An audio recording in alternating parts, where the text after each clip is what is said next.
మాగనూరు జిల్లా పరిషత్ ఉన్నత పాఠశాలలో మళ్లీ విద్యార్థులకు ఫుడ్ పాయిజన్. తీవ్ర అస్వస్థతకు గురైన విద్యార్థులు. నారాయణపేట జిల్లా మాగనూరు మండల కేంద్రంలోని జిల్లా పరిషత్ ఉన్నత పాఠశాలలో మధ్యాహ్న భోజనం వికటించి విద్యార్థులు ఫుడ్ పాయిజన్ గురై సంఘటన మరవకముందే అదే పాఠశాలలో ఫుడ్ పాయిజన్ సంఘటన పునరావృతమైంది.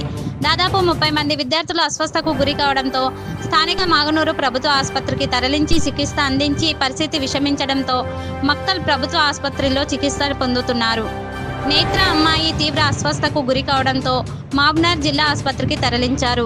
గత వారం రోజుల కిందట విద్యార్థులు మధ్యాహ్న భోజనం వికటించి అస్వస్థతకు గురైన సంఘటనను మరవకముందే మళ్లీ విద్యార్థులకు ఫుడ్ పాయిజన్ కావడంతో విద్యార్థుల తల్లిదండ్రులు పాఠశాలలో అసలేం జరుగుతుందని భయాందోళనలకు గురవుతున్నారు.